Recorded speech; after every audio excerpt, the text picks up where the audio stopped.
welcome to Chicago. Let's do it one more time for Chicago.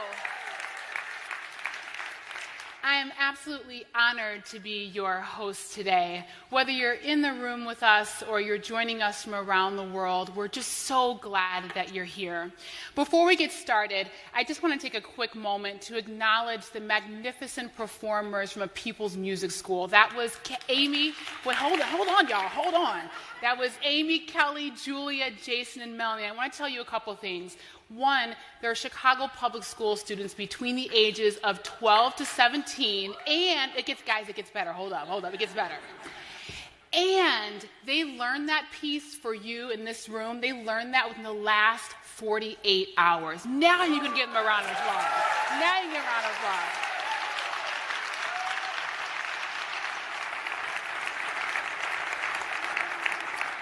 What a complete honor that the Obama Foundation has brought us here together today. Over this next day and a half, we're going to explore together. We're going to share ideas. We're going to learn from one another. We're going to dig a little bit deeper. So you might be asking yourself, so who are we going to do all these fun things with? Well, let me tell you. You're going to be doing them with people from 60 countries from around the world and from every single state in our union. From organizers to educators, journalists to scientists, small business owners, and the list just goes on and on and on. We are all here, all of us, every single one of us in this room. We're all here in the long shadow of the organizers, of the activists, of the optimists, of those who came before us, those who really believed. Those who believe in the promise and in the possibility that lies within our communities and within the power of connection, and they believe that it was possible for us to work together despite our differences, as do we.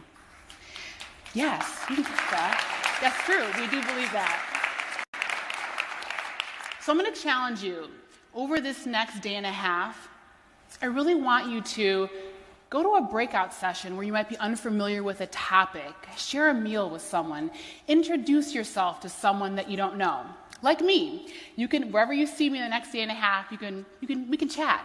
And I can tell you about where to get the best deep dish pizza in Chicago. Now, if you hear laughter because those are the Chicagoans, and Chicagoans know this is a real debate. But you can see me and I will give you what the real answer is, okay? I promise you that. So why don't we just take a second? We're building a community here. Just take a second and introduce yourselves to those who are kind of behind you and in front of you. Go ahead, take a minute.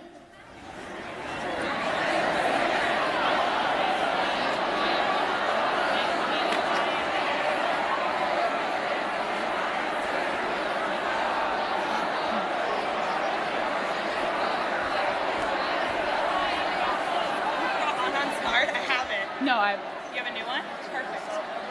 You're good? Got it. Perfect. Hi, I'm Logan. Nice to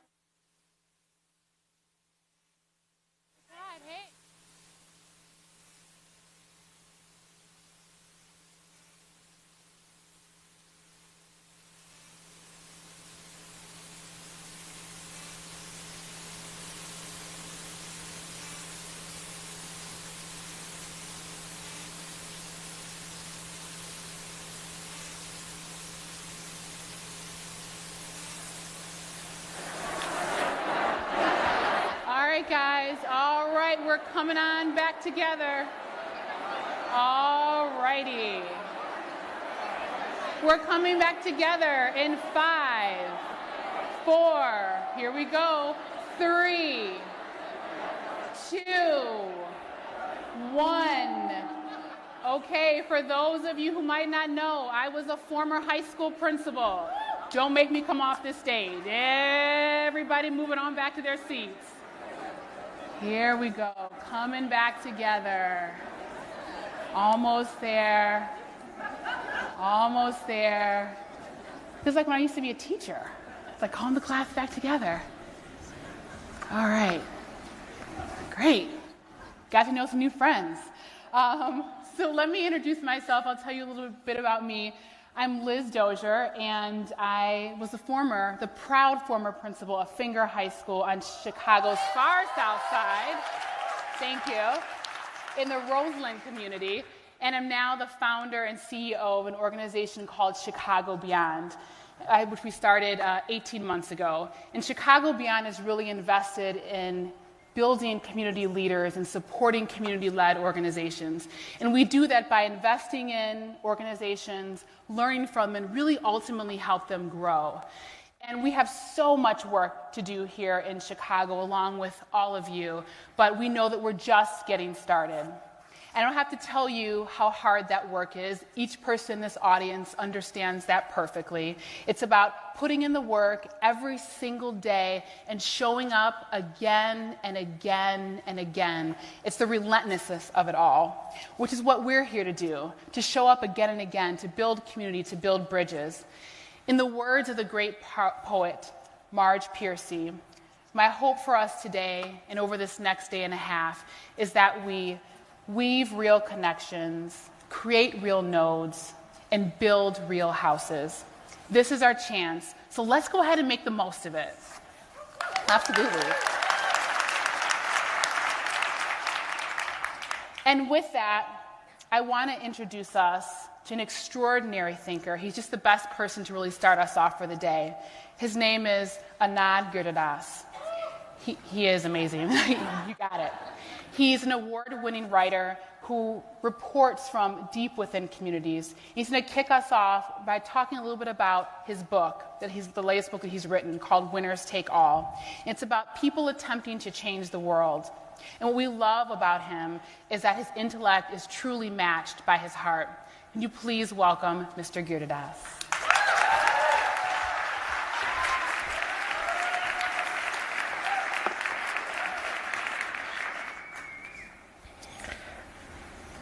"40 years ago this autumn, my family's American journey began.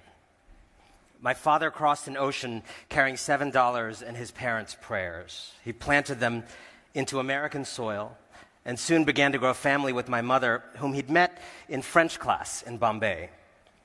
They had 2 children, a son and daughter of Ohio. My father called us the original Cleveland Indians. It's funnier now. Now their children have children. The seeds they planted turned out to be perennials, an American dream in bloom. Whatever stories brought you into this room, you are here answering a call for citizens to change the world.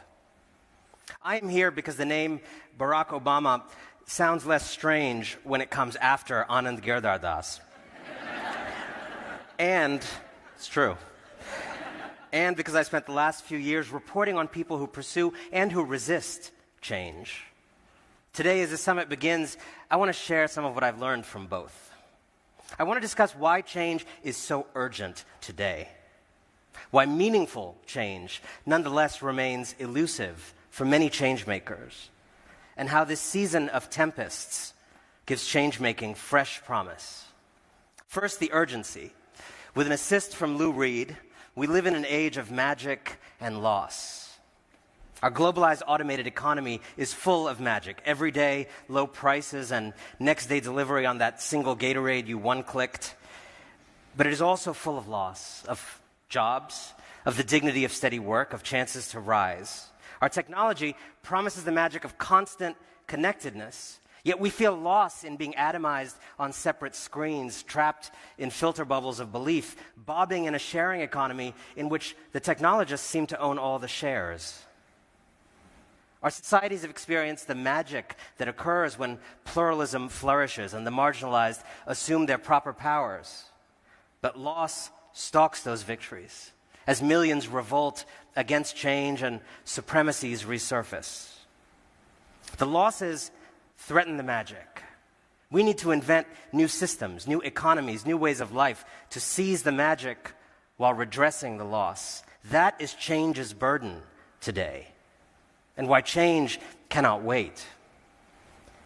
Despite this urgency, many of our most visible, celebrated attempts at change keep failing to alleviate the present inequalities and resentments. In my reporting, I found that real change escapes many change makers because powerful illusions guide their projects. First, the illusion that the world can be transformed one starfish at a time. Second, the illusion that you can change the world without changing people. And third, the illusion that you can change the world without being rooted in it. The starfish illusion is captured in a popular parable. Two friends see thousands of starfish on the beach.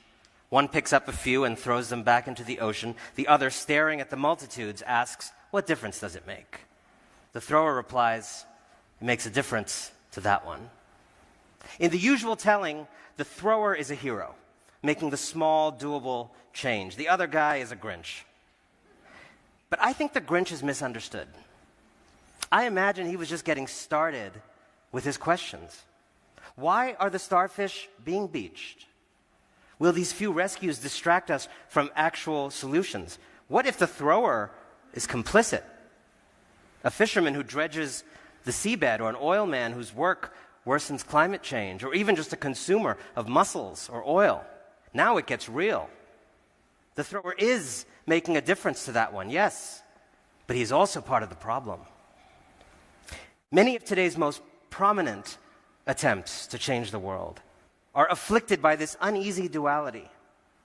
It's a bank that recklessly speculates, helps cause a financial crisis that costs multitudes their small business, pays a fine for it, and then is celebrated widely in change-making circles for a program mentoring small business owners. It's a tutoring program for poor kids in a place like Bridgeport, Connecticut, that attracts affluent volunteers from Greenwich who would revolt if you propose to help those same children by funding public schools equally, not by local taxes. It's a belief in changing the world so long as it costs you nothing.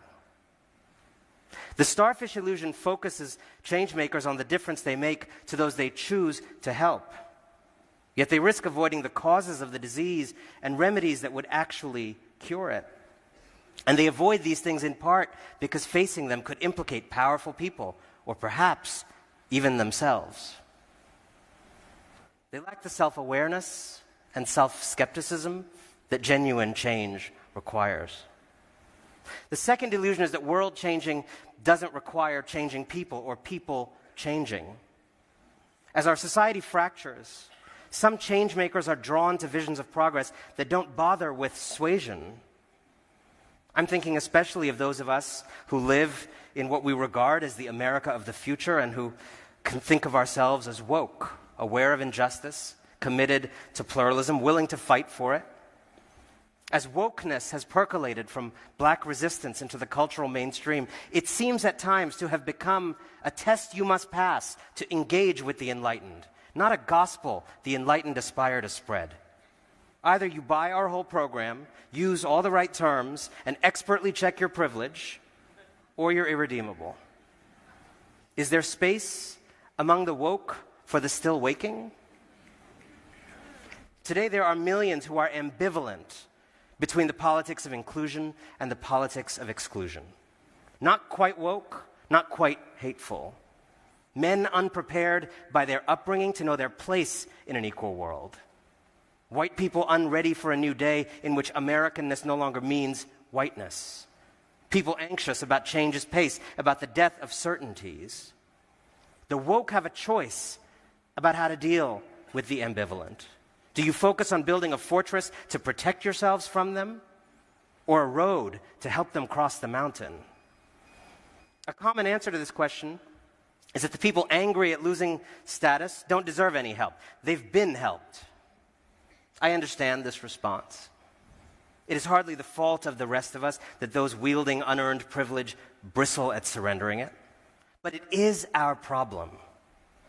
The burden of citizenship is committing to your fellow citizens and accepting that what is not your fault may be your problem. And that amid great change, it is in all of our interest to help people see who they will be on the other side of the mountaintop. When we accept these duties, we may begin to notice the ways in which our very different pains rhyme. The African-American retiree in Brooklyn who fears gentrification is whitening her borough beyond recognition probably votes differently from the white foreman in Arizona who fears immigration is browning his state. Yet their worries echo. When we learn to detect such resonances, we gain the understanding of other people that is required to win them over and not simply to resist them. It isn't enough to be right about the world you want to live in. You got to sell it, even to those you fear. Finally, there is the illusion that you can change the world without being rooted in it. Many of today's most venerated world changers rarely attend local community meetings. They remain better connected to other privileged world changers than to any plot of earth.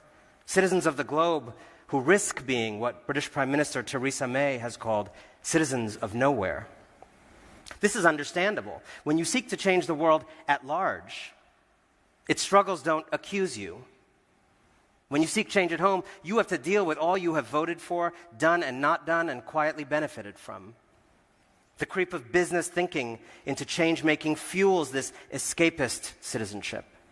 Many change-makers no longer ask what they owe a community, but where they can find the highest marginal impact.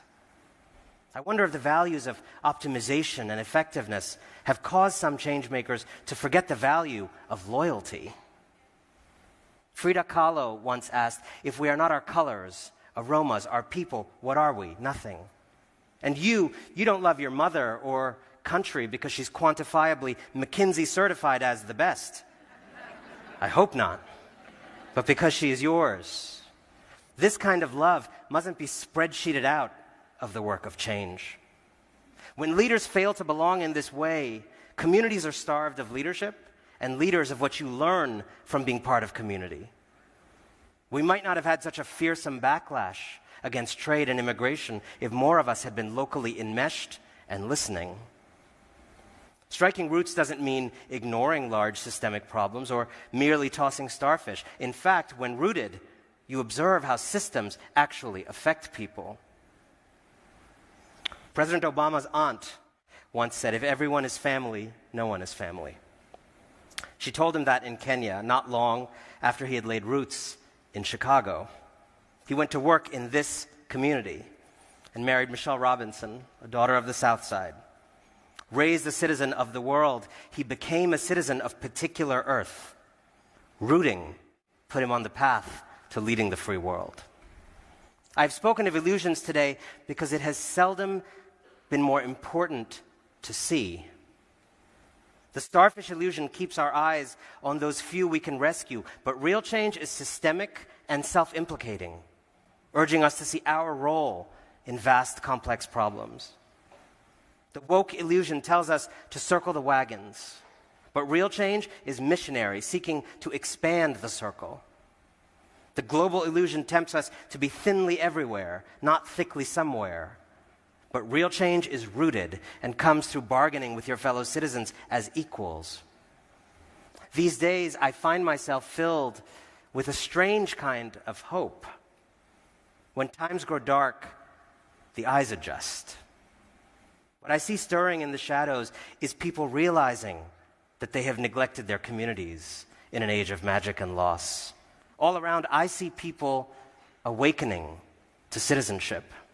For decades, we imagined democracy to be a supermarket where you popped in whenever you needed something. Now we remember that democracy is a farm where you reap what you sow. For decades, we thought of citizenship as a possession. Now we remember that it is something you do, not something you hold. For decades, we told ourselves it was better to solve problems privately, outside the pathways of citizenship, because politics was broken. Now we remember that a country is only as good as its politics, and that political decay is not an excuse to flee, but a reason to dive in. This moment makes it plain that we need a new age of reform, not just a flurry of initiatives. That the best defense against hatred is offense, an evangelism of love. That changing the whole wide world must never be a refuge from tending to our own places. Look within, reach across, anchor down. Great good has been known to rise from seasons like this. Let us seek it. Let us seize it. Thank you very much.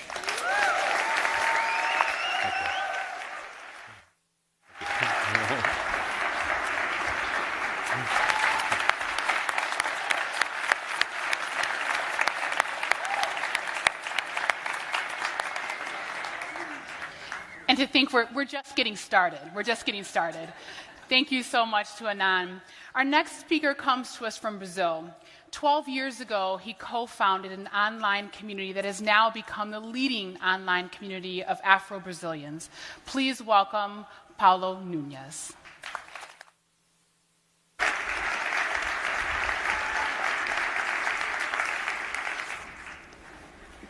I was born in Salvador, Bahia, northeast of Brazil, the African capital of the Americas. A beautiful place with a unique culture, a UNESCO heritage site, a place with a lot of culture that you can see in this photo here. But I'll tell you one story. I don't know if you know that, but Brazil has the second largest black population in the world. We have received 4.5 million Africans during the slave trade. It was about 10 times more than the United States. We also were the last country in the Americas to abolish the slavery in 1888. Brazil is for sure a very diverse country. I was lucky to be born in a place you see in this photo. All right, not a swimming pool place, the other poor side of the photo. And there I've seen many problems like racism, violence, oppression. But there I've also learned about one important thing, resilience. That made me understand more about the roots of the violence. And the roots of the violence is inequality. Inequality generates problems such as poverty, police abuse, and mass incarceration. That's in Brazil. This problem is even bigger than the United States. But today, I want to talk to you about another major problem there in Brazil. Media representation. As you can see in this photo, that's how the mainstream media in Brazil show our people, our kids, our ladies. One photo is from a famous movie in Brazil, City of God. And the other photo is from a TV show in our prime time, in our major TV, just a few years ago. A guy using blackface to represent a black woman. This is not only morally wrong, but I guess some media executives need to read more about our statistics. 53% of the Brazilian population are Afro-descendants. 53%. A population with more than 100 million people. A population bigger than France, UK, or Germany. And then I'll give you another example of how the racism operates in Brazil. And if you see our media, you see that there is not much black faces over there on the newsstand as well. So in Brazil, you don't have a TV or radio or newspaper owned by a black person. Why are we so invisible? That's really wrong. But 12 years ago, myself and a group of friends decided to create a black media organization to push for better representation of black people in our media. We started 6 years without any support, all volunteer. And now, finally, we have some good partnerships. And 2 years later, we decided not only to seek for better representation in the media, but also to create our own daily news. Here's Correio Nagô, our website that covers stories that traditional media is missing every day. And I'll show you some stories that we are covering right now. For example, the government of Brazil is trying to remove a historical Afro-Brazilian community from their territory using their force against a centenary community. Also, fundamentalists are attacking Afro-Brazilian religions online, and not only that, they are also destroying their traditional temples, a clear example of a religious intolerance. But we also have in Brazil to spark a big movement. And this big movement now have a lot of YouTubers, creators, bloggers that they are taking over the traditional media with new stories and new narratives. And guess what? Now, the traditional media is looking to partner with us. This photo you see here is from an event that we put together, a traditional newspaper in my city with digital influencers. And I'll give you another example. This is Tiama, a friend of mine, digital influencer, that's now on the morning show on the major TV in Brazil with her afro hair, beautiful costume, and big smile.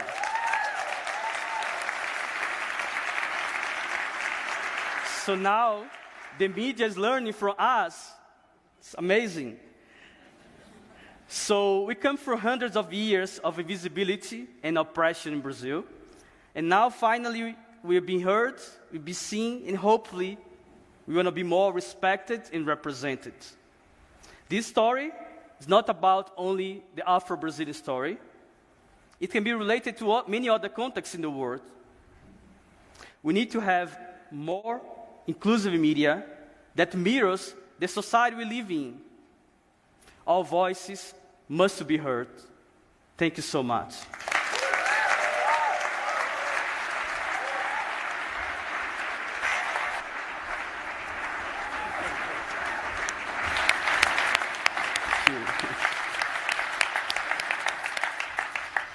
Thank you so much to Paulo. Up next, we have Marjorie Shaka, a rising star of the European Parliament. She just got off the plane from Kenya, actually last night, into Chicago. She's been heading up the European Union's support for a fair and free election for the last few weeks. Let's please welcome Marjorie.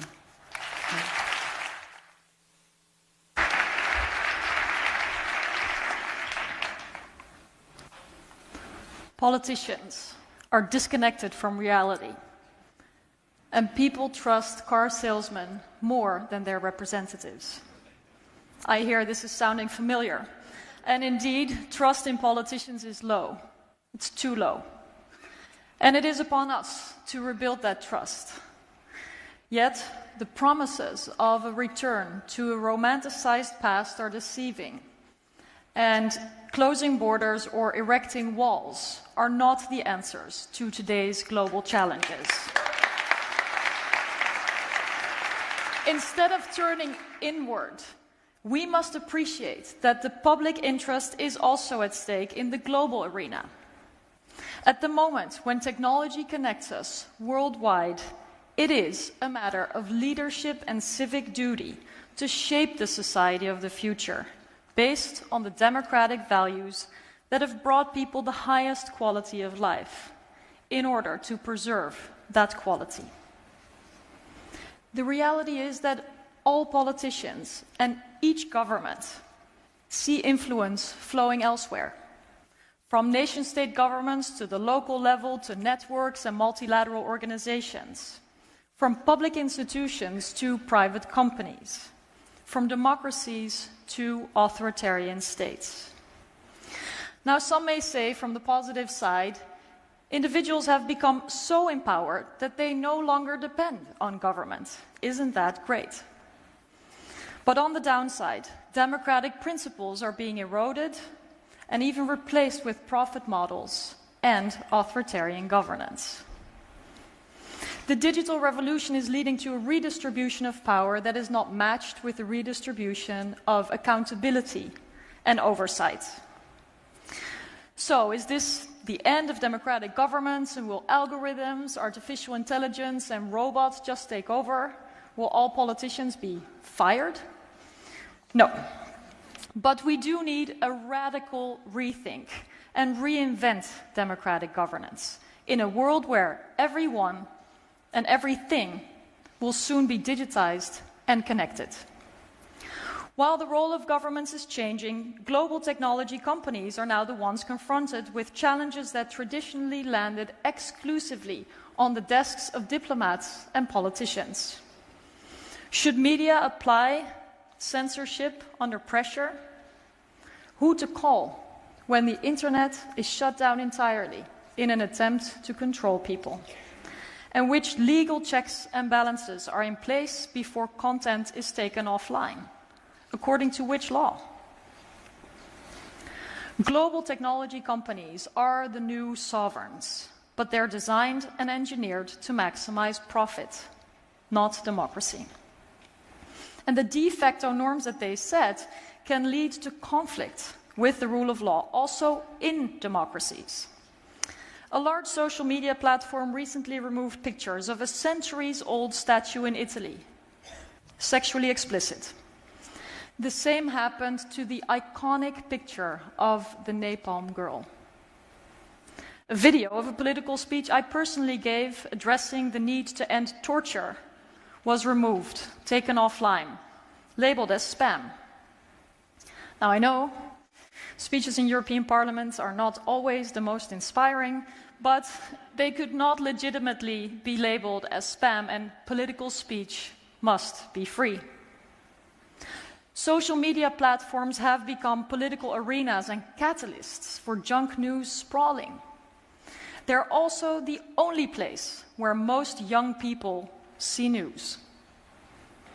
But probably the most far-reaching impact of digitization and subsequent power shifts is the loss of the state's monopoly on the use of force. States are less and less capable of maintaining exclusive control over critical infrastructure and of defensive and offensive technologies. Instead, they procure technologies, often with far-reaching capabilities, and then they're not able to stop worldwide proliferation of these tools afterwards. We must urgently avoid that the digitization of everything becomes the privatization of everything and the weaponization of everything. When every device, from a hairdryer to a self-driving car, can be used for malicious attacks, even without the user knowing it, who is responsible for enforcing safeguards? With the Internet of Things, artificial intelligence, the relationship between the public interest and private companies takes on an entirely new dimension. So in short, technology companies have a growing impact on the state of democracy, and states operate with a growing dependence on technology companies. In this new reality, the interdependence of well-functioning digital infrastructure applies to both governments and companies. They need it, because no one can afford a breakdown of the global banking system, for example. Now, historically, when new technical possibilities arose and interdependence became stronger, the momentum for global norms opened up. With the introduction of cars came the need to develop new traffic and safety laws. And the law of the seas was developed to ensure that free passage and governance of ships through international waters was arranged. And to avoid mutually assured destruction or nuclear warfare, non-proliferation treaties were born. So now is the time to develop the governance of our global online space. Without norms governing the global digital networked ecosystem, the legal vacuums that companies continue to operate in will grow wider and deeper. And this, in turn, risks further eroding trust in tech companies themselves, as well as in the governments, for whom these global players seem entirely out of reach. We already see pushback against big Silicon Valley players who are accused of negligence to defend democracy. But when global tech giants do take a greater responsibility for safeguarding democratic and public principles, it will have a positive ripple effect. We should aspire to see democracy going viral. And there's no time to lose.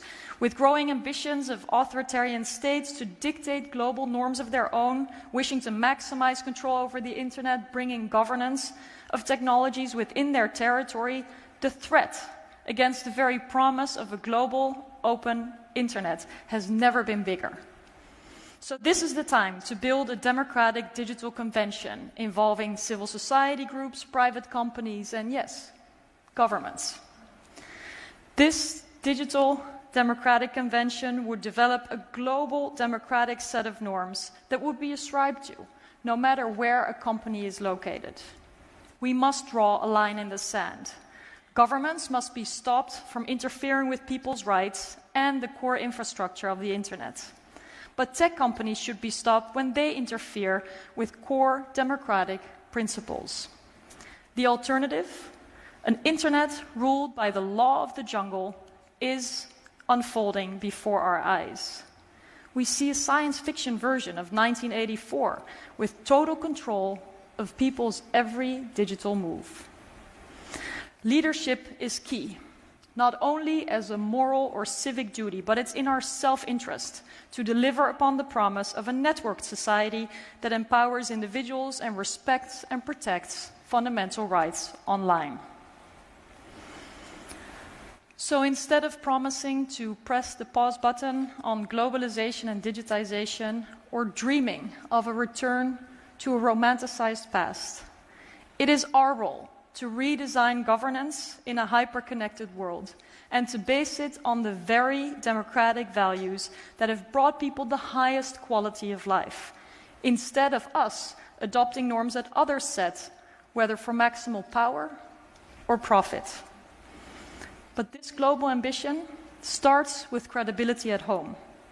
Clearly, retreating behind borders or walls is not an option when the world gets more connected every day and when so much is at stake. Thank you.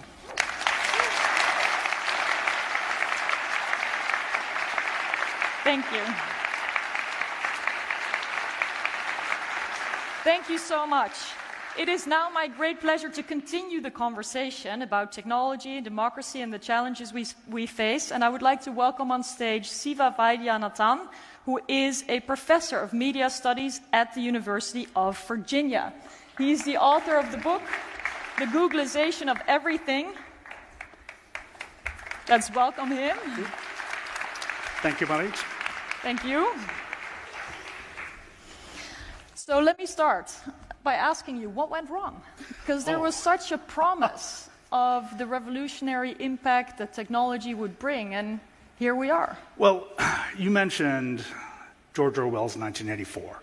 I'd like to reflect on a different book, a different dystopian book, which was Aldous Huxley's Brave New World. In that book, the authoritarian mindset takes over, not because we're afraid of some centralized power that surveils everything and instructs us through fear. But in that book, the citizens are lulled into complacency. They're so entertained, they're so distracted, they're so fractured that they don't care about retaining power in the people. And I think that actually might be our greater fear. But remember, back in 2011, early 2011, as we watched on our television screens young people filling the streets of Tunis and Cairo, and we thought at that moment, oh my gosh, this was a story we were told. We were told that social media platforms were engaging and informing and organizing these uprisings and striking a blow for democracy. And we thought, oh my gosh, 2011 is 1989 all People over again. talked about Twitter revolutions. They I remember even Facebook revolutions. Precisely. And, It turned out not to be accurate and not to be true and not to be complete. In fact, what we've learned since, especially in 2016 and 17, is that if you wanted to build a machine to spread propaganda for authoritarianism and nationalism, religious nationalism, ethnic nationalism, you could not do better than our current social media platforms. They're basically designed for that. They're designed for that because they amplify powerful emotions. That's what their algorithms are designed to do. Every time we see something that generates powerful emotions, we click, we share, we comment. And we teach those algorithms to spread those high emotion messages as far as we can do. So what counts as high emotions? What generates high emotions? Pictures of puppies, pictures of children, and hate speech. I mean, there's more to it. But quite a difference. Exactly. So what have we seen in recent years?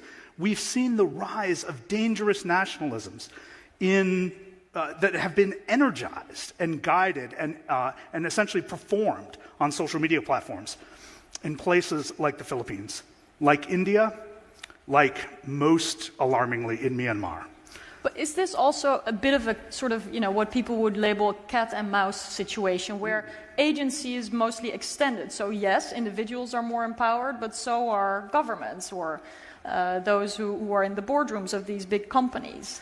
How do you see that? Or is it really only exacerbating these very powerful feelings of hate in the cases of it of the exacerbates, countries as I you said, mentioned? any strong emotion. That strong emotion can be towards something that we might consider positive, right? You could, and we do, see people use these tools to organize for civil rights, for human rights, for voting rights. We see them at the local level, we see them at the global level. So it's not that these I've used tools, it for my campaigning. Exactly, right? So they're I'll very be honest powerful about it. tools for motivation, but they're not powerful tools for deliberation or debate. And so what we've had by structuring our political lives through these tools, we've rendered ourselves highly motivated, angry, and yet disconnected, especially from those who might disagree with us.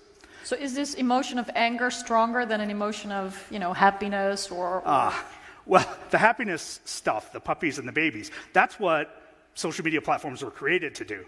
And we all signed up for them because we wanted to see pictures of our cousins' babies and lots of other cute, lovely things. Yeah. But since that time, since we first signed on to social media, the whole idea, as driven by these companies, has changed to the point where Facebook especially now strives to be the operating system of your life. It wants to guide your commercial life, your intellectual life, your political life, and your social life. And by allowing ourselves to be so immersed and distracted, and by allowing this company to reach 2.2 billion people around the world, we've essentially bought into Aldous Huxley's Brave New World. And can you talk a little bit about the global differences? Because what you're saying is it's very powerful. We're talking about, operating system of life. I mean, that's a challenging concept. Yes. But of course, life in different parts of the world is very different. Yes. You spoke briefly about Myanmar, where we're seeing very concerning developments. What do you think could be the different impact, the specific impact in countries that are not as free as the democracies of this world, or where perhaps a different political system is governing? So many parts of the world have different media ecosystems. And so much of our discussion, I think, is unfortunately guided by the rather complex media ecosystem of North America or Western Europe, where we have multiple outlets. We might not get all of our news from Facebook. We might only get half of our news from Facebook, which is probably bad enough. But in a place like Myanmar, where it had been a closed society for so many decades, and then only in 2014 did people get high-speed phone connections, data connections through their phones. And immediately Facebook came into that society and introduced its sort of socially generous, as it phrases it, service called Free Basics, where people who use Facebook on their phones don't have to count that use against their data plans. So essentially, in Myanmar, Facebook is the entire information ecosystem. It's the only source of information. It's the only source of propaganda. And those who would want to foster genocide are using Facebook quite effectively. Yeah, no, I think also for us policymakers, this, of course, is a huge challenge, how to make sure that we still aspire to get all of the internet to all of the people all of the time. So I'm wondering what you as well see, as the rights. like where are the points of resistance that you see, points of resistance and hope in Europe or in Kenya, where you were most recently working? I mean, are there people working on platforms that can undo some of this or push back against it? Are there motivations and movements going on? Well, I think the whole posting of junk news and spreading of sensational stories is one that we see globally. Also in Kenya, where ethnic tensions are unfortunately very, very strong, and rumors spread like wildfire, and it could lead to real actions. It's not just a story people read online and then they go on with their lives, but it can lead to people taking to the streets and unfortunately using violence at times as well. So indeed, I think also for us policymakers, European Union is one of the biggest donors to development programs. The whole notion of media literacy, pluralism, freedom of expression, to have different voices countering each other is crucial, so that we don't leave it up to some minor initiatives where there's no diverse voices reaching people, and where people may be confronted with technologies where the education is not yet there. And I think we're all struggling with that. It's not a global south or developed world issue. I think this educational issue is hugely important. And that's one of the reasons I'm excited by the idea of creating a global conversation about these very issues, which is what you spoke about just moments ago. But beyond that, I think there's a lot that we can do. So imagine Yes, let's talk about what we can do instead of the doom and gloom, and also what people here at the Obama Summit can do themselves.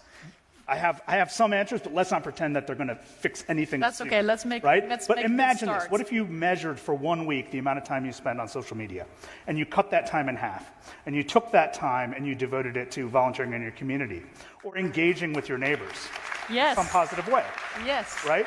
So that little bit of contribution, that little bit of shift in your attention, and this is really the thing, it's about the battle for your attention. And eventually we also need then to reinvest in the countervailing forces that support science and education and positive political engagement. Execute your politics locally, in your barbershops, in your barrooms, across your fences. Just a few blocks from here is the Harold Washington Library. It's one of my favorite buildings in the United States of America. It's a symbol of all that we can be and aspire to be. A place where communities can gather and hash out difficult issues in their community. And if you go in there any weekday, you will see elementary school kids looking for a quiet, well-lit place where they can do their homework. You can see people seeking dependable information, knowing that it's a hard thing to find these days. You can also see homeless people seeking a moment of heat or relief, and maybe a few minutes with a newspaper. And that sense that all people in this city are welcome in that place, and that building is so well constructed, well invested, that's a symbol of what we need to be spending our time and resources on instead of social media. Now, given that, we have to actually actively reinvest in our schools, our communities, and especially our libraries. But also we have to reinvest in each other. It is so much better to offer someone a handshake than to offer a click, a like, and a comment. Well, that's easy. Thank you. Thank you, Siva. Thank you. Thank you.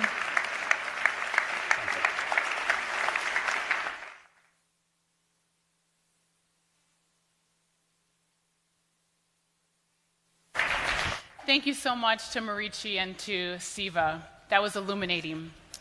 Our next guest isn't a policy expert. He is a world-renowned artist from right here in our own backyard of Chicago. His work is all about the revitalization of communities, and specifically the South Side. One of my favorite quotes from him is that beauty is a basic service. Please welcome Theaster Gates.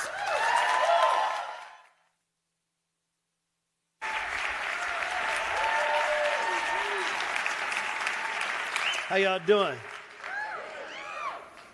What's happening? I wanted today to talk about sticks and stones. Maybe sticks, stones, and clay and abandoned buildings. But for the talk's sake, let's say sticks and stones. The city of Chicago came to me with a pretty big problem. We had 90,000 trees that needed to be torn down over the next 5 years. Ash, borer, beetle infestation, and they were trees all over the city, all over the region. Parkways, neighborhoods, playgrounds, all would have to have these trees removed. Me as an artist, and they said, can you make something with these trees? And they were thinking 5 or 6 trees, I'd do something poetic, and the other 89,976 trees would be mulched. The artist in me decided that we should not make art, but in fact we should build a mill. The mill should be a place where 90,000 trees could come, and that the problem of the trees would become an opportunity for brothers and sisters who lived on the South Side. So I found some land that was adjacent to my house. There were a lot of empty lots. Those empty lots were no longer imagined as empty lots. They were imagined as the storage space, the temporary storage space for my new vision. Now, having a mill doesn't sound like a work of art. It doesn't sound like an installation. It doesn't sound like a new form of public work. But for me, imagining that something ambitious and great could happen in my city on the South Side in the face of what seems to be nothing but the seemingly negative. I was convinced that if I were to talk to a couple brothers around Dorchester, that they would be eager to help me run my mill, that I would find a miller, and I would talk to some friends who got a little bit of cash, and we would renovate this former Commonwealth Edison powerhouse, build a mill, and start milling. And so in my artistic pursuit, I didn't learn how to mill. But I think that the real the gift that I feel as an artist is that all the time I'm interested in two things: how to be as poetic as possible and how to be as pragmatic as possible. Ways that a big problem like 90,000 trees becomes a super sexy opportunity for beautiful things to grow on the South Side. And so if you guys need wood, I'm not supposed to advertise anything like that, but I got some extra wood. That was sticks. Many of you guys know I'm a clay guy. That was my training. But I also just love raw material because I'm always thinking about how modular units have the ability to make really cool things happen. So there was a church down the street from where I lived called St. Lawrence. St. Lawrence was going to be torn down. There was nothing I could do about the tear down because there were folk who already had gotten the building and were going to do interesting things with it, perhaps. But I asked the demo crew if I could go in and if I could have one last conversation with St. Lawrence and Jesus. Up in the cupola, you can see the Last Supper. And I said, hey, man, while you're finishing your chicken, can you just come down and help me figure out what we're going to do with this site? Is there a way that the Holy Ghost might be in my hands? And as a result of it being in my hands, we find something to do with this land. I found out that St. Lawrence was a builder of churches and libraries, and I'll come back to Larry. But I asked the demo crew if we could hire another crew on top of them, and that we would then palletize all of the bricks, clean the bricks up, try to make good with the remains, make good on the sticks and stones. And they said, yeah, we'll sell you the pallets and we can figure it out. We figured it out.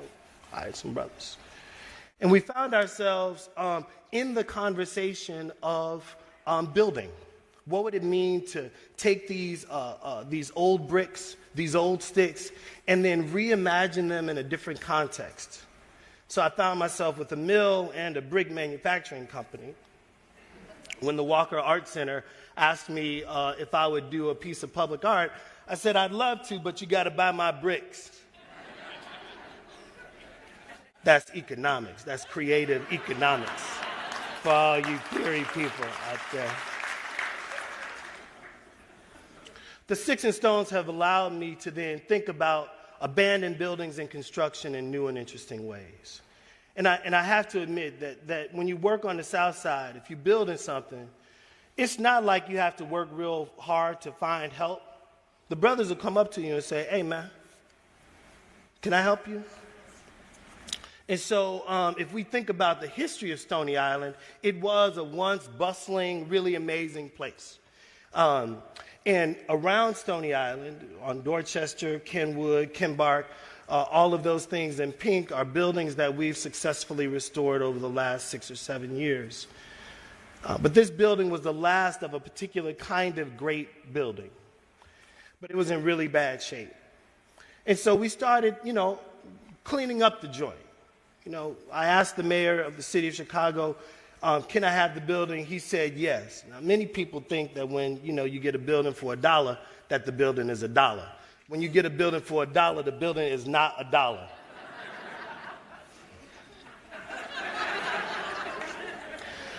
What I found is that if you're thoughtful about sticks and stones, you're thoughtful about the men and women who you hang out with, if you think about these deficits as an asset and start to train other people to help you out, really beautiful things might happen.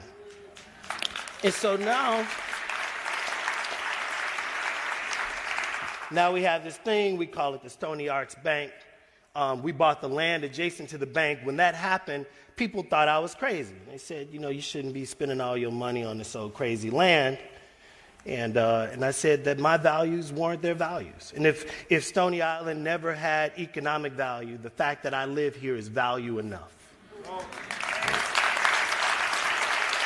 Now, it just so happened that this new foundation, this new center was moving right down the street. And after the announcement of this center, people started calling me a real estate mogul, a new real estate genius, some kind of, why was I taking all of the opportunities from other people who wanted to invest on Stony Island? That ultimately I was interested in using these sticks and stones to house the things of black people. That I wanted to have a beautiful place on the South Side in black space where great things could happen, and I think we're almost there.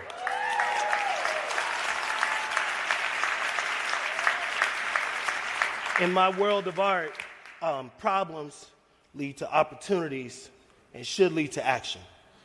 Thanks so much.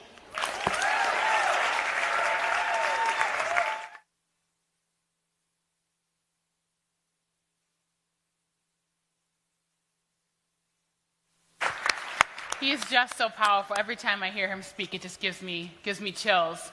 Our next speaker has spent her life advocating for all Americans to have an equal say at our democracy, an equal chance in our economy.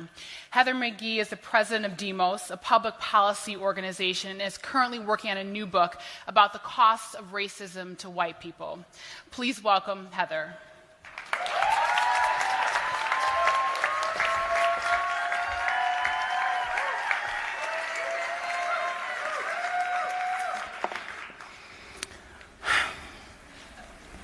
The economy is not the weather. Economic news may come to us like a weather report, the stock market going up or down like the temperature, but it's not actually unseen natural forces that dictate the way the wind will blow economically. A better way to think about the economy is as a massive multiplayer game where the most powerful players, usually government officials and business executives, are constantly able to change the rules that make it easier and harder for some players and some teams to score points. In today's economy, the name of the game is inequality, and there just aren't that many winners. But the good news is it doesn't have to be this way. We don't just have to weather the storm of widespread economic insecurity. We can rewrite the rules of the game so that everybody wins. Back when my parents were born, the purpose of the game was different. The goal was to create a lot more winners. Bobby Kennedy summed it up this way, saying, "It is the essence of responsibility to put public good ahead of private gain." So the players in power wrote the rules so that one man with a high school diploma and a unionized factory job could support a wife and children, buy a home, have health care and a guaranteed retirement pension, and even save for the future. If he wanted to go to college, he could get a free government grant, not a loan. And the CEO of his company typically paid himself about 25 times what he paid his average worker. Meanwhile, in Europe, nations were rewriting their rules to express a solidarity forged in the fires of war. And all over the post-colonial world, independence was the rallying cry. The Cold War was beginning to pit two nuclear-armed superpowers against each other in terrifying ways. But the rivalry inspired unprecedented public investments in science and education. In the industrialized world, the path to a secure middle-class life was fairly open, and government paved the way with laws and programs to promote the public good. But in the decades after the civil rights movement, the most powerful players began to articulate a new purpose for the game. Ronald Reagan's vision supplanted Bobby Kennedy's when he said he wanted, quote, an America where above all, people can still get rich. It became a bipartisan consensus that if there were more points on the board for some players, the rest of the players would eventually do better. It hasn't worked out that way. My generation is proof. We make about 20% less than our parents did at our age, struggle with childcare as a new expensive necessity, and instead of pensions, we have personal stock accounts that could disappear in a crash. We're less likely to own our homes, and we carry five-figure student loan debt because of the disinvestment from public college. Racist rules around who can own what has created a wealth divide that's actually grown over the past generation. For every dollar of wealth owned by white families, Black and Latino families have less than 15 cents. And that advantage is not about education. A white high school dropout has the same wealth as the average college-educated person of color. Half of American families couldn't pay a $400 bill that landed on their doorstep without going into debt or selling something. Meanwhile, a CEO typically pays himself not 25 times his average worker, but 300 times. The unions that used to help ordinary folks have a say in writing the rules have been under relentless attack and have retreated from 1 out of every 3 workers to just 1 in 13. The changes in the laws on capital and mergers have given rise to mega corporations and national chains that dominate the marketplace, smothering competition and small businesses. And of course, climate change is a rising cost to our economy that goes unchecked as fossil fuel companies are allowed to put next quarter's profits ahead of the next generation. So what I'm saying is inequality isn't just a natural byproduct of megatrends like automation, globalization, and demographic change. These phenomena are real, but they're circumstances that we in a democracy should have the power to shape and control. The problem is our democracy has become as unequal as our economy.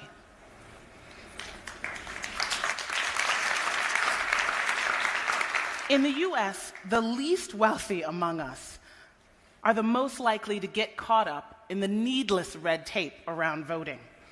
And in recent years, we've had a rash of gerrymandering and deliberate voter suppression, photo ID, cutting early voting, purging citizens from the rolls, all to skew the electorate upwards even further. And then there's the money. Less than 1% of the population provides the vast majority of the funds that determine who runs for office and what issues get political attention. Maybe the donor class's influence wouldn't matter so much if they were a representative sample, but Demos's research shows that wealthy donors actually have different policy priorities, particularly about the economy, than the majority of Americans, even within their own parties.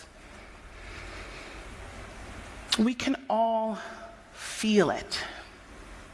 There's something broken in the spirit of our democracy, in the root word of our democracy, in the demos, the people.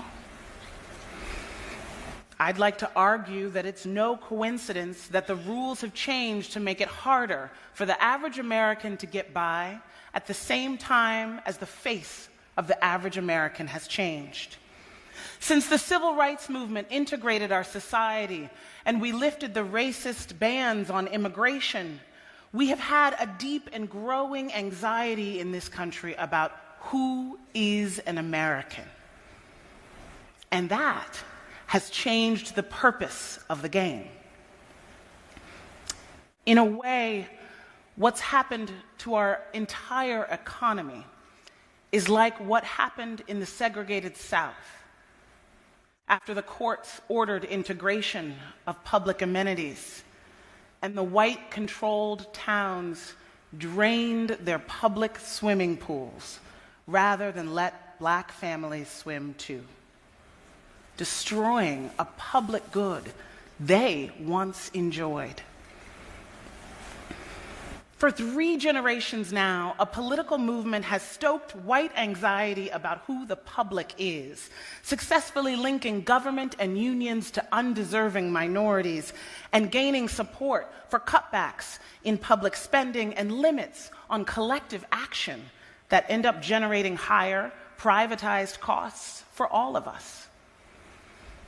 Too many of us have been conditioned to look at our fellow Americans and see other and not us. It's a phenomenon that's happening all over the world as politicians cynically pit communities against each other for their own gain.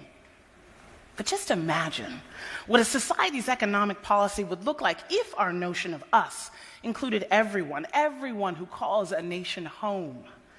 I think it would look like being proud to pay taxes, because taxes are the investment that the country has made in your success, and you feel like you need to help provide for our future, even though you may not recognize what that future looks like. I think it would look like government and business and philanthropy working together to ensure that the basics of life, a great education, an old age with dignity, they would ensure that these things are not out of reach for most people, but are the minimum that we can guarantee for us all. And I think it would look like CEOs of companies seeing their responsibility as not just to create goods and profits, but to create good jobs, jobs with dignity, decent jobs for their fellow human beings. And why not start that here? The United States is the world's boldest experiment in democracy, a land of ancestral strangers with ties to every community on the globe, met here with the audacious promise that we could become one people. Right now, today, politics is offering us 2 visions of why all the peoples of the world have met here. One in which we are nothing more than competitors, and the other in which perhaps the proximity of so much difference forces us to finally admit our common humanity. There are those who are holding on, white-knuckled, to a tiny idea of we the people, who are denying the beauty of what we are becoming. They are saying that demographic changes are the unmaking of America. No, they are the fulfillment of it. For when a nation that was founded on the belief in racial hierarchy truly uproots that belief, then we will have discovered a new world. That is our destiny. To make it manifest, it's going to be up to our generation to rewrite the rules of our economy so that its purpose is to forge solidarity across lines of color, origin, and class, to give lie to the notion that those who have more money are worth more in our democracy and our economy. In the 20th century, America placed a bet on its people, and it unleashed an economic force that changed the world. Today, the largest, most diverse generation in American history is ready for that same commitment, a commitment to the human capacity within all of us, to the idea that out of this nation of many, we can become one people, a demos. Thank you.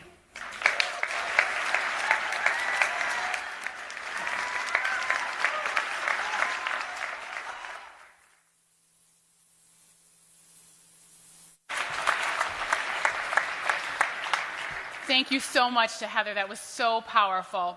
Before we continue on with our next speaker, I want to make sure that I give you a couple housekeeping notes. So if you'll take a look at the screens on either side of me, we're going to show a couple of things.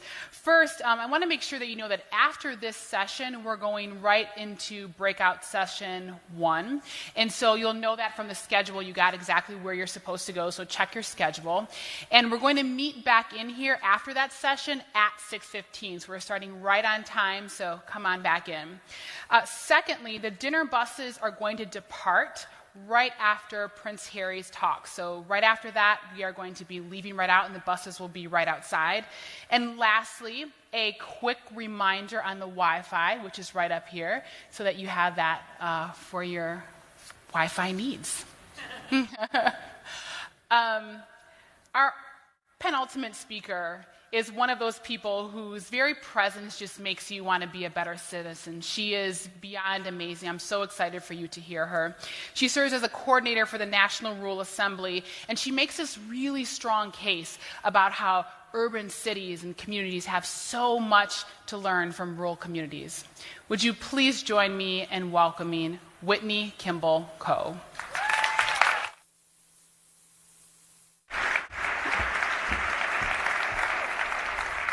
Thank you.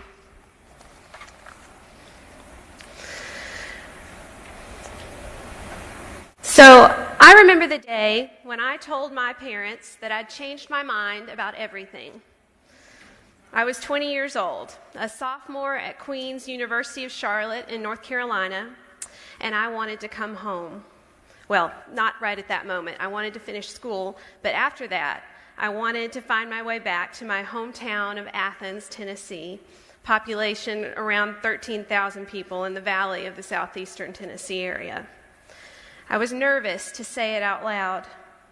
This was a complete reversal of everything I'd been professing up until that moment. Since I was 6 years old, I'd been conditioning myself for a life of great success in a big city somewhere. It was never a question in my family that I was going to leave my home for good. But on this day, sitting on the floor in my sophomore dorm room, I called my parents to tell them that I'd changed my mind. This is the moment where many rural parents would likely hold their ground and say, "Oh no, honey, don't you remember what it was like living here? We can't give you all the opportunities you're going to find out there. Why don't you just think a little bit longer about this decision?" But my parents didn't say that.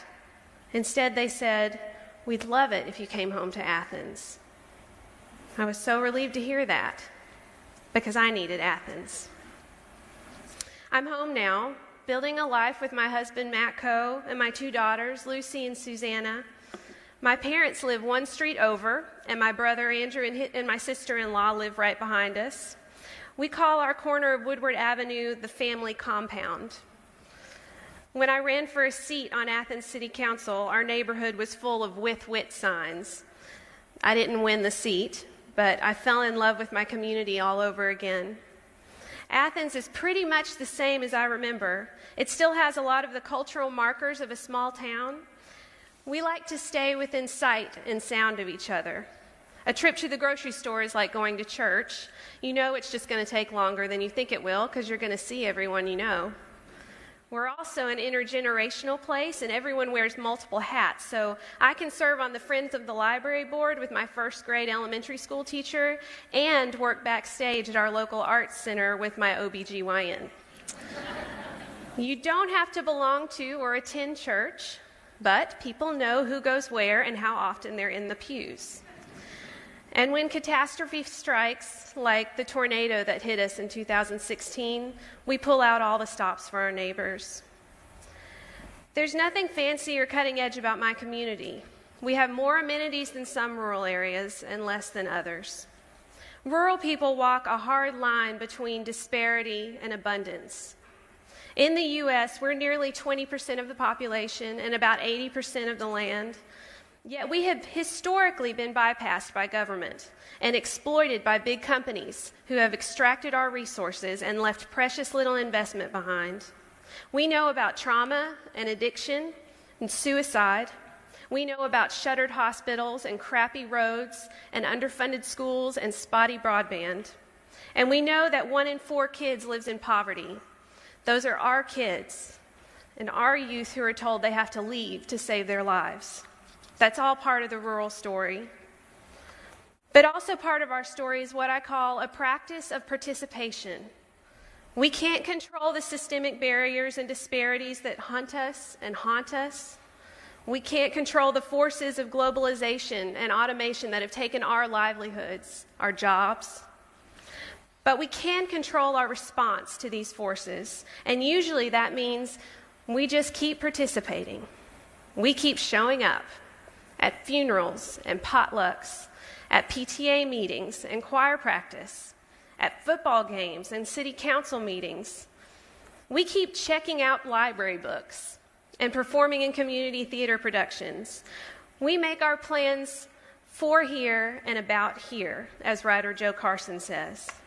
And that regular practice of participation is what characterizes our relationships, and it gives us the ability to live and work and worship together in spite of disagreements. And it helps us withstand the tangles of partisanship, too. It's hard to dismiss someone when you expect to see them tomorrow, and the day after that, and the day after that. I hope you're not hearing me say, though, that rural futures are secure because we have community spirit. I'm not saying that. Rural people are pissed as hell about the shape of our economies and our infrastructure, and we're deeply worried about our children. There is absolutely a role for thoughtful government and philanthropic participation in this story. Better policies and more investment are critical for our future in rural places, especially if we want our young people to answer the call to come home. But what pulled me back to Athens is this deep knowledge that we already have something essential in place.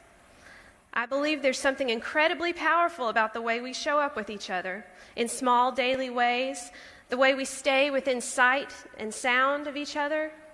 It's a practice. That's the only word I can think of to describe what we do. Contemplative scholar and teacher James Finley offered the lesson this way: find your practice and practice it. Find your teaching and follow it. Find your community and join it. I watched my dad head to work in the dark hours of the morning most of my life. He's a community banker, and he's retiring today after more than 45 years. Yeah. Art Kimball, 45 years of investing in the people of our community. When he'd get off work, he'd go to the next thing: Wednesday night choir practice, soccer practice with me and my brother Andrew, or play practice at the Arts Center, which my mother started. Often, he'd go off to a board meeting at the local YMCA or the Economic Development Board. For 45 years, my dad just kept showing up. And now that he's retiring, I don't think he's going to be able to unlearn that practice. Consistent participation in community is simply the hardest work we can do in this moment, whether we live in a rural or urban place. It's hard because I think participation requires a certain kind of humility and a level of commitment that is antithetical to the zeitgeist of our times, which tells us that individual identity is what defines us and claims us. What I've learned from living in Athens is that participation in a collective future is what nourishes us. I think it's this desire for a meaning-filled life and community that's resonating with many of my contemporaries. I now have a cohort of 30-somethings in Athens who are putting down roots and running the show at various community institutions. Lindsay, Lauren, and Jen are running the Arts Center, started by my mom. They were born and raised in Athens, and now they're back, raising their families here. We have coffee every week, and we help one another raise the 4 daughters we have among us. Through my work with the Center for Rural Strategies and the National Rural Assembly, I've been lucky to be part of a network of young people who, like me, have in some way answered the call or the challenge to return home. Appalachian writer Wendell Berry calls us homecomers.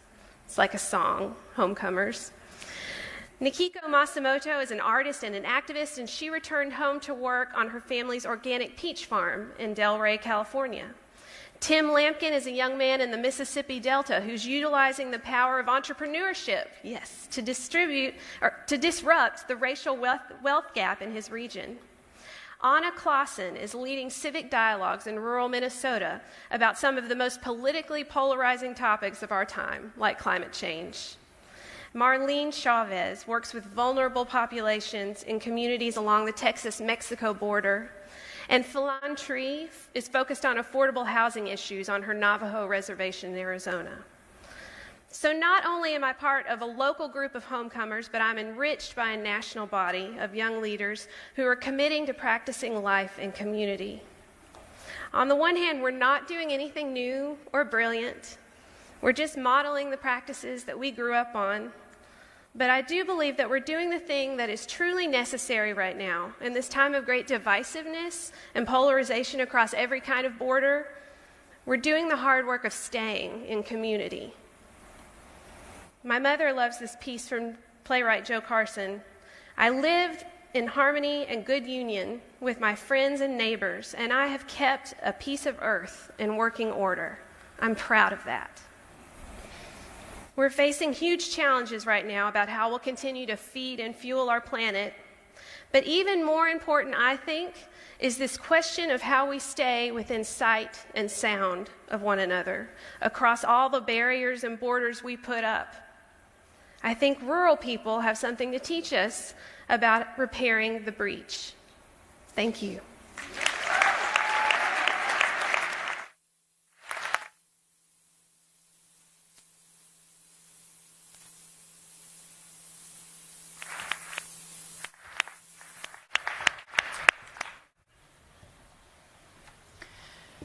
Thank you so much to Whitney. Our next speaker needs no introduction. Ladies and gentlemen, the 44th President of the United States, Barack Obama. Hello. Hi, how are you? Good job. Thank you. Hello, everybody. Hello. Have a seat, everybody. Thank you so much. Thank you. So, it's a little intimidating following Whitney and the rest of these speakers. I am not accustomed to being so intimidated, but I could not imagine a better way to open the first Obama Foundation Summit. And so we are in the South Loop of Chicago. Up that way is downtown.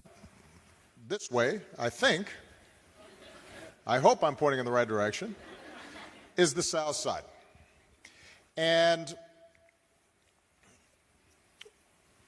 the reason that I'm so excited to gather all of you here today, and we've got remarkable young leaders from every corner of the globe, from 60 countries, from all across the United States, young people who are already doing remarkable things in their communities, setting up health clinics or starting companies to provide renewable energy in very poor areas, or beginning to advocate on behalf of groups that have been left out and forgotten of communities.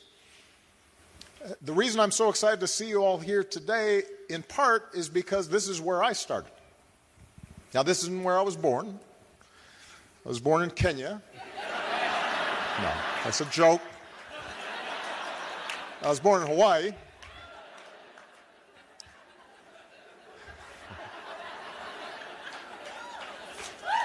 But I was, and I had a little bit of a misspent youth. Did some things that fortunately were not recorded because there was no social media. Hence, I was ultimately able to be elected president.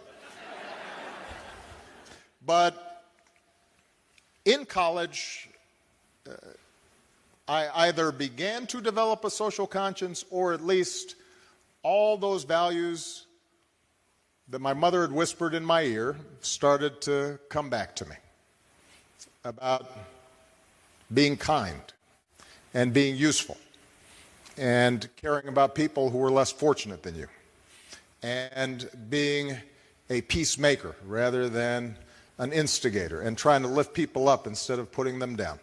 And so I started thinking to myself, how could I have an impact? How could I make a difference? And if you're here today, wherever you're from, whatever you look like, however you worship, whatever your cause or calling, one thing that binds all of you together is at some point in your lives you've asked yourself the same question, which is, how can I have an impact? How can I make a difference? So I was inspired in particular by the civil rights movement here in the United States, of young people going door to door to try to register people who had never been able to vote before, and freedom riders who were willing to sit down and suffer all sorts of indignities in order for their societies to be transformed. But there wasn't any movement around at the time when I graduated from college. So I looked around, and ultimately there were a small group of churches on the south side of Chicago that were interested in dealing with steel plants that had closed and racial turnover that had taken place, and had decided to hire a community organizer to help them stabilize their communities. And they had no money, so all they could afford to hire was me. And I didn't really know what a community organizer was, but I arrived here, and for the next 3 years, I traveled all through the South Side and worked with leaders in churches and block clubs and community organizations, and we tried to build a new park in a neighborhood that had been ravaged by the drug trade, and we tried to build after-school programs so that young people could aspire to college, and we worked on environmental issues in a public housing project that was near a landfill. And I didn't really set the world on fire. I didn't lead a movement.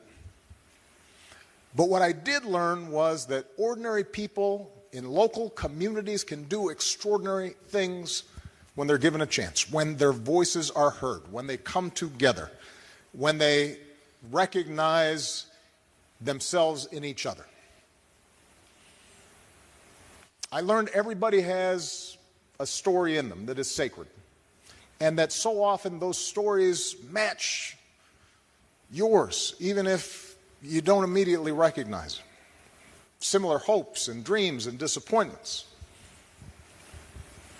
And so even after I left community organizing, the lessons that I had learned about people and about being rooted in communities and listening and sharing stories and creating power from the bottom up rather than the top down to bring about real change, those lessons never left me.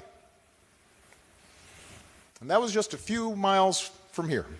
10-minute, 15-minute drive close to where Theaster showed those pictures, close to where Michelle grew up. And I carried those lessons with me even after I'd become President of the United States.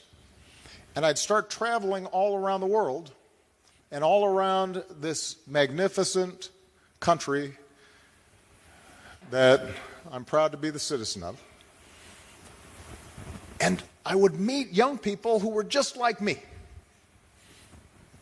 maybe a little better than me, who had asked themselves how could they make a difference, and who had started sharing their stories and listening and gathering stories in their communities, and had begun to mobilize and organize and make things happen.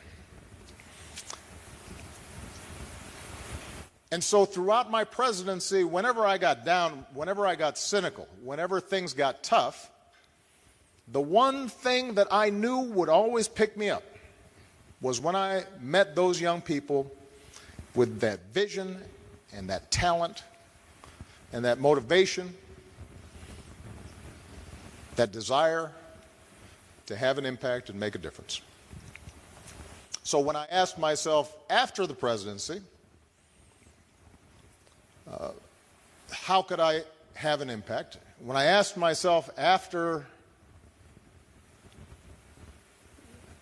turning 56, it's not too late. You can still have an impact. What should you do? The thing that was most exciting for me was the idea of creating a hub, a venue, a place, a network in which all these young people across the globe and across the country, from every background and every race and every religion, could start meeting each other and seeing each other and teaching each other and learning from each other. Because if we could create an architecture, a platform for those young people to thrive and to grow and to scale up all the amazing stuff that they were already doing locally, and not just to root themselves locally, but then be able to germinate and seed change all around the country and around the world, then there's no problem we couldn't solve. There's no aspiration that we might not reach. And so that's the plan. That's the vision.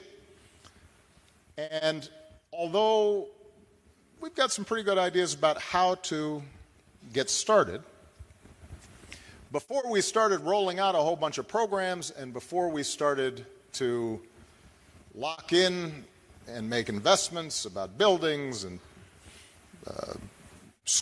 fellowships and internships and this and that and the other, we thought, why don't we practice what we preach and listen first? And find out from a representative sample of all these amazing young people, what is it that will be useful to you? What will be important to you? What excites you? How can you most effectively learn from each other and work together and stay connected and build a movement for change? And that's what this summit is here today. So our goal is not to present some fixed theory of how change happens. Our goal at this session is not to pump you with a whole bunch of PowerPoints and data and information and a blueprint for how you are going to go back and do the stuff you're already doing even better, because in many ways we want to learn from you as much as we want to maybe share some of what we've learned. In other words, this is a big brainstorming session. This is a big hackathon. This is an experiment in us trying to have a collective conversation, which we will try to shape and direct so that it's useful to you. But you are my co-collaborator, you are Michelle's co-collaborator in creating what ultimately the Obama Foundation will become. And we could not be more excited about it, because in just seeing what you've already accomplished, if we can pool all the experience, knowledge, resources that's represented in this room, and we do have a few people who don't, like me, still qualify as young, but have done a few things, I am absolutely confident that we are going to be able to, together, create something that isn't there right now. And that is an architecture, a platform whereby all the young people around the world and who are coming behind you will be able to either digitally or in person or in their local communities, because you've gone back and created something, that they're going to have a little more help, a little more direction, a better idea of just how it is that they can harness their own power and have their voices heard and create the kind of world that we all want. So thank you so much for being a part of this. And in closing, I just want to add a couple of points. As you've noticed, we're going to have some breakout sessions. We're going to have some plenary sessions back in here. There aren't a lot of rules. You seem like a fairly well-behaved crowd. But I would just offer a few guidelines. One is listen to the people you're with. Not just the folks on the stage, but in breaks, during meals. Share your stories with each other and try to make a connection. Forge relationships. And if possible, find somebody who is not like you, who doesn't look like you, who doesn't think the way you do, who has a set of experiences that you don't, on the surface at least, share. Point number two is I want you to have a strong point of view and don't be afraid to articulate it, but make sure that when you disagree, you're not disagreeable. I thought Anand put it very powerfully. Real change comes through persuasion and openness to others. And if your starting point is, you don't get me because, you can't get me because you're not a woman. You can't get me because you're straight. You can't get me because you're black. You can't get me because you're white. If that's your initial starting point, then you will not grow, and you certainly will not help the person next to you grow. So have a point of view. Be rooted in your experiences, and don't be afraid to share those, but listen, be open. Don't be partisan, because our goal here is not to create a political movement. Some of you may be aspiring politicians, and I believe firmly in politics, but I also believe that the moment we're in right now, politics is the tail and not the dog. And what we need to do is to think about our civic culture, because what's wrong with our politics in part is a reflection of something wrong in our civic culture, not just here in the United States, but in many places around the world. Third rule is, for Michelle and myself, this seems trivial, but it's not, no selfies. Now, I say this because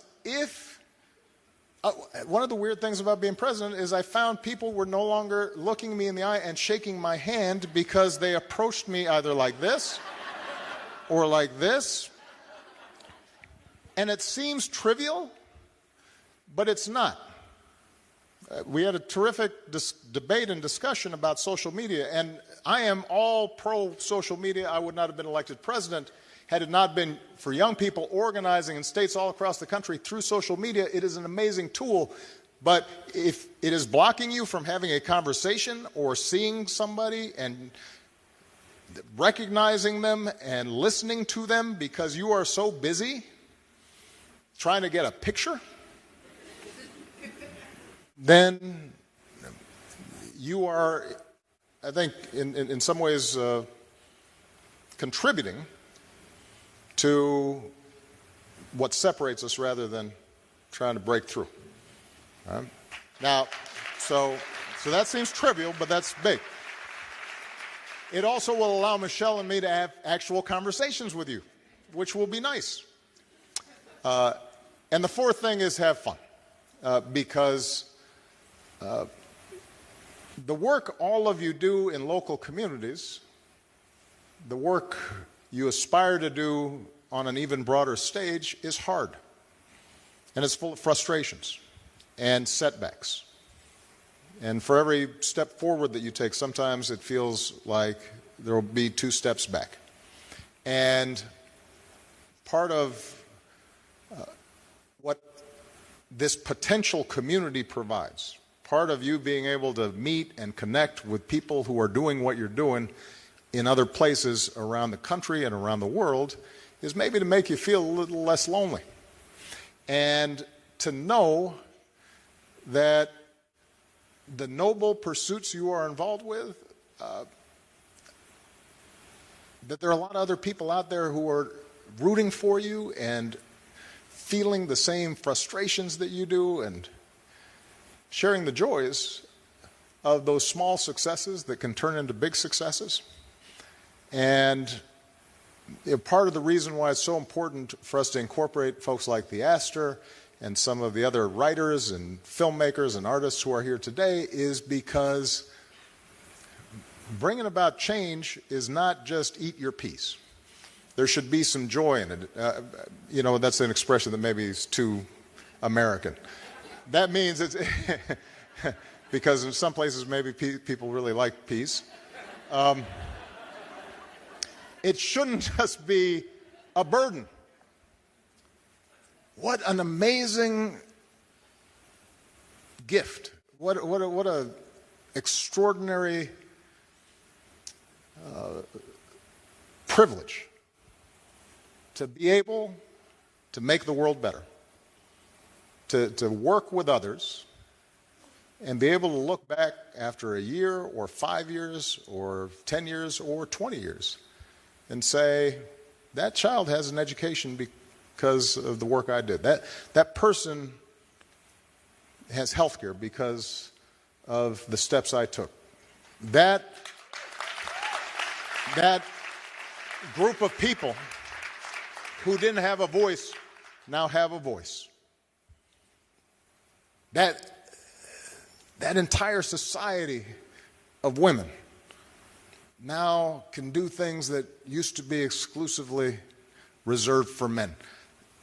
Those gay or lesbian young people no longer fear who they are. What a powerful thing that is. What a joyous thing that is. That's what you represent. So have fun. Thank you very much, everybody. All right. Michelle Obama.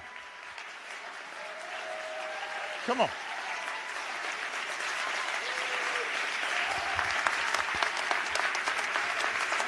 We will see you guys at dinner. See you a bit.